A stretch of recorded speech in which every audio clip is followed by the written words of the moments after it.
Hello students, Wikipedia channel में आपका स्वागत है। मैं विपुल जैन। आज आपको बताने जा रहा हूँ एक्सरसाइज 8.1 में क्वेश्चन नंबर 8 से 11 तक के प्रश्न। पिछली वीडियो में हमने क्वेश्चन नंबर 3 से क्वेश्चन नंबर 7 तक के क्वेश्चन को सीखा था और एक क्वेश्चन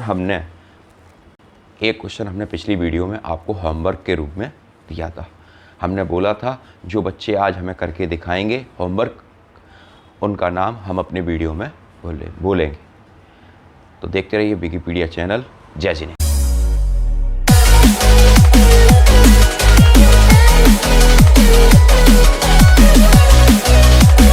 फ्रेंड्स, यहाँ पर क्वेश्चन नंबर 8 जो मैंने होमवर्क में दिया था, सबसे पहले हम उसको देख लेते हैं, उसके बाद हम आगे के प्रश्नों की बात करेंगे। क्वेश्चन नंबर 8 को जिन बच्चों ने अच्छे से किया है, जिन बच्चों ने हमारे पास व्हाट्सएप के माध्यम से और यूट्यूब के माध्यम से कमेंट्स भेजे हैं, उन बच्चों के नाम कुछ इस प्रकार हैं। सबसे पहले जो कमेंट्स मुझे व्हाट्सएप और यूट्यूब दोनों पर कमेंट जिसने किया वह है दिव्यांशी। फिर दूसरे नंबर पर जो कमेंट्स मेरे पास आया वो कृतिका। तीसरे नंबर पर जो कमेंट मेरे पास आया मैथिली। चौथे नंबर पर जो कमेंट्स आया मेरे पास विनय कुमार। पाँचवें नंबर पर जो कमेंट्स आया है विकास। ये 5 बच्चे जिन्होंने इस प्रश्न को बहुत अच्छे से सूझबूझ तरीके से मुझे करके दिया है, मैं इनके उज्जवल भविष्य की कामना करता हूँ। अब आइए प्रश्न को देखते हैं। जिन बच्चों ने नहीं कर पाया या जिन्होंने नहीं किया है उनके लिए मैंने खुद स्वयं इसको लगाया है। आइए प्रश्न की तरफ देख लेते हैं। प्रश्न क्या है ज़रा देखें।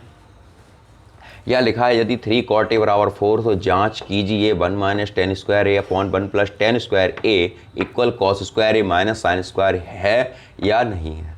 पहले तो सबसे पहले 3 cot a बराबर 4 की हम बात कर रहे हैं। 3 cot a बराबर 4 क्या होता है, हमने आपको बताया था पाइथागोरस प्रमेय में। हम स्टार्टिंग से जब से हमने ट्रिग्नोमेट्रिक क्वेश्चन के बारे में हम जब से बात कर रहे हैं आपसे, तब से हम एक ही बात बोलते हुए आ रहे हैं बार बार प्रत्येक वीडियो में कि हम ये कहते हैं 3 cot a बराबर 4, cot a बराबर 4/3। ये आधार बट्टे लंब होता है कॉट हमारा, ठीक है। ट्राइंगल के अंदर ये 2 भुजाएं इन्होंने कवर्ड कर ली। तीसरी भुजा को ज्ञात करने के लिए पाइथागोरस प्रमेय का प्रयोग हम करते हैं। पाइथागोरस प्रमेय में हमने जो फॉर्म होती है कर्ण का वर्ग बराबर लंब का वर्ग धन आधार का वर्ग। लंब हमारा 3 होता है और आधार हमारा 4 होता है, ठीक है। हमने 3 का वर्ग 9 किया और 4 का वर्ग 16 किया। जब 9 और 16 को ऐड किया तो 25 बना कर्ण। तो कर्ण का जो स्क्वायर रूट निकल के आया वो 5, यानी कर्ण हमारा 5 निकल के आ गया, ठीक। लेकिन कर्ण निकालने से अभी काम नहीं बन जाता। क्वेश्चन यहाँ पर लिखा है 1 - tan square a upon 1 + tan square a बराबर cos square a minus sin square a। अब यहाँ ज़रा देखिए, क्वेश्चन मैंने लिखा था tan a। अब देखिए यहाँ पर ये 5 फॉर्म निकल के ये कर्ण हमारा 5 निकल के आ गया, ठीक है। अब कर्ण 5 निकल के आ गया तो हमने सबसे पहले जो फॉर्म है यहाँ पर देखी थी 1 - tan square a upon 1 + tan square, ये लिखा हुआ है। यहाँ पर हमने लिखा tan a बराबर लंब बट्टे आधार। ये 3/4 फॉर्म निकल के आ गई, ठीक है। ये फॉर्म जो है वो 3/4 निकल के आई।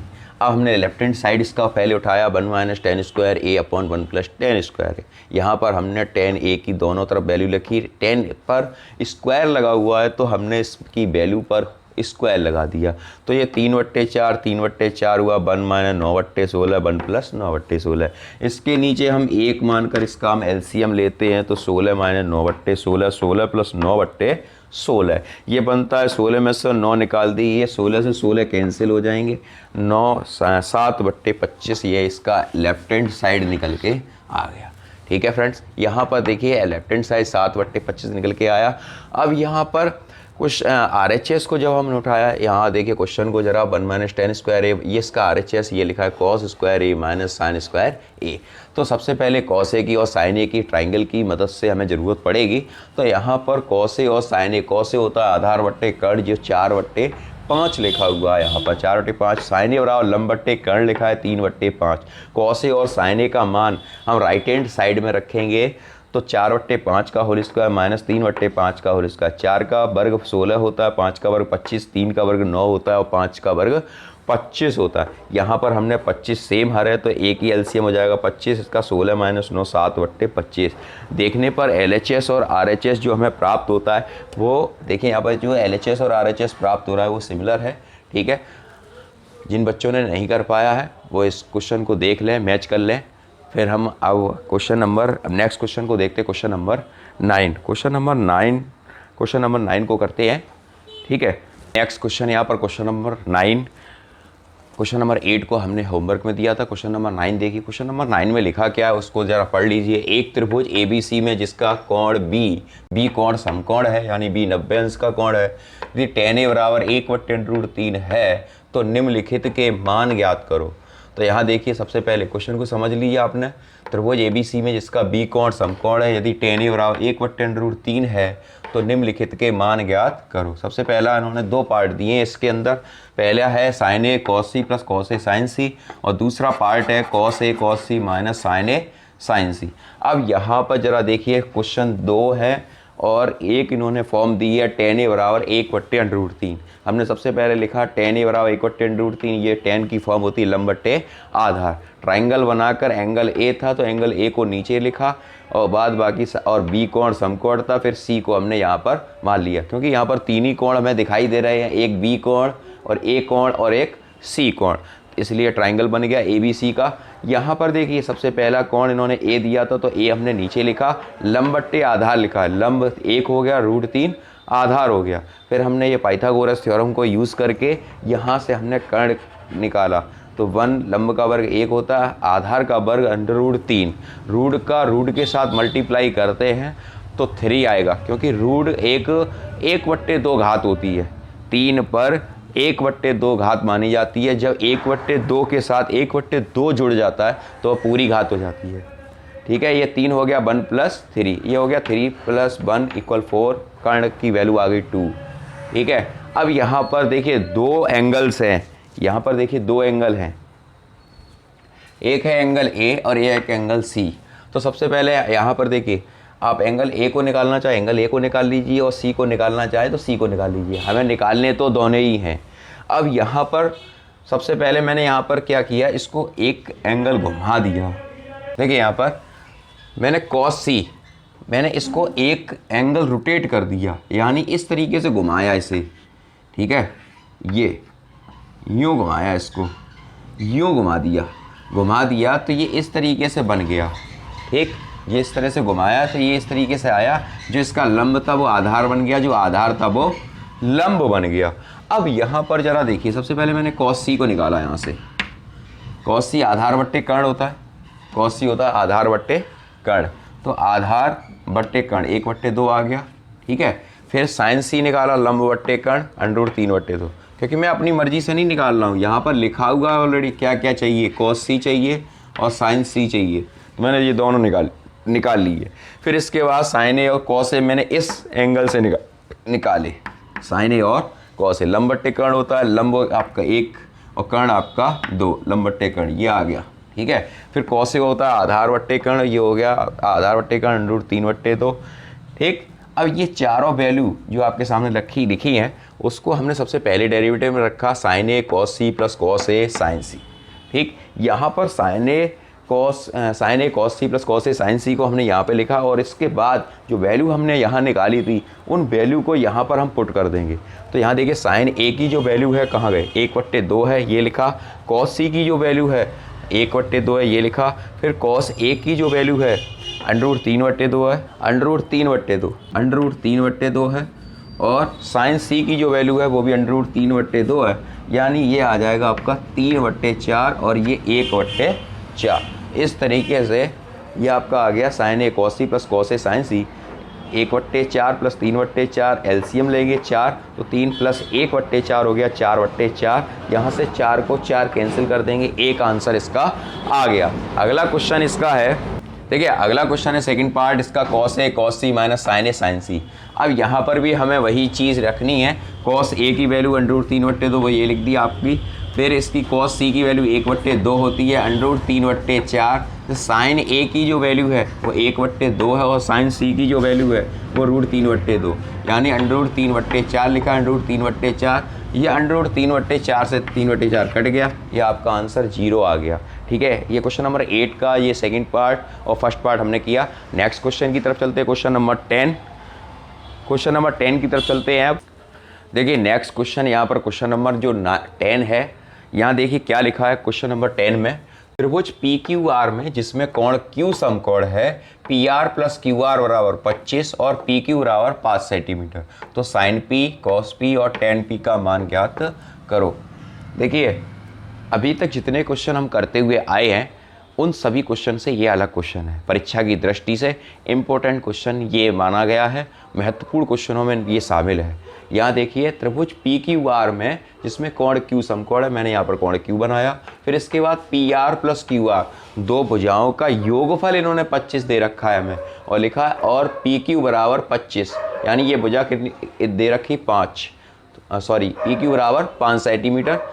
तो साइन पी, कॉस पी तथा टेन पी का मान ज्ञात करो। दिया लिखा है ये चीज़ दे रखी है और हमें दे रखा है पी क्यू बराबर 5 सेंटीमीटर। हमने पाइथागोरस प्रमेय लगाई और कर्ण का वर्ग बराबर लंब का वर्ग धन आधार का वर्ग। यहाँ पर देखिए कर्ण हमारा क्या है, पी आर है, हमने पी आर का स्क्वायर लिखा, लंब हमारा आर क्यू है या क्यू आर है, क्यू आर का स्क्वायर लिखा, आधार हमारा पी क्यू है, पी क्यू का होल स्क्वायर लिखा, सबका होल स्क्वायर लिखाया, पी आर का स्क्वायर माइनस क्यू आर का होल स्क्वायर बराबर पी क्यू की जो वैल्यू दे रखी थी इन्होंने 5 दे रखी थी, तो यहाँ पर हमने 5 का स्क्वायर लगाया। 5 का स्क्वायर हमारा 25 होता है। अब यहाँ पर हमने जो वैल्यू लगाई है वो वैल्यू लगाई है आपके ए स्क्वायर माइनस बी स्क्वायर की। ए स्क्वायर माइनस बी स्क्वायर की जो फॉर्म होती है वो होती है ए माइनस बी और बी, ए स्क्वायर माइनस बी स्क्वायर बराबर होता है ए माइनस बी ए प्लस बी। तो यहाँ पर देखिए P R square minus Q are का होल स्क्वायर बराबर P R minus Q are, P R plus Q R बराबर 25। समीकरण 1 से समीकरण 1 हमने इसको चिन्हित कर दिया था। फिर हमने देखिए यहाँ पर P R plus Q R की वैल्यू जो दे रखी 25 यहाँ लिखा, ठीक है। फिर यहाँ पर 25 से मैंने 25 को कैंसिल कर दिया, P R minus Q R बराबर 1 आ गया, ठीक है। ये वैल्यू हमारे पास निकल के आई, P R minus Q R बराबर 1 सेमी। फिर और समीकरण नंबर 1 जो है P R plus Q R बराबर 25 है। इन समीकरण को सिंप्लीफाई किया तो ये आपस में कट जाएंगे क्यू आर और क्यू आर, तो 2 पी आर हो गया, 2 पी आर 25 और 1 26 हो गया। पी आर बराबर 26/2, 2 एकम 2 और 2 एकम 2, 2 तिया 6। पी आर की वैल्यू जो निकल के आई वो 13 निकल के आई। इस पी आर का मान समीकरण नंबर 1 में रखने पर P R plus Q R बराबर 25, पी आर की वैल्यू हमारी 13 है, 13 प्लस क्यू आर बराबर 25, क्यू आर बराबर 25 माइनस 13, क्यू आर बराबर 12, ठीक है। अगला कोई अब देखिए यहाँ पर हमें निकालना क्या था, हमें ज्ञात करना है साइन पी, कॉस पी और टेन पी। हमें ज्ञात करना है साइन पी, कॉस पी और टेन पी।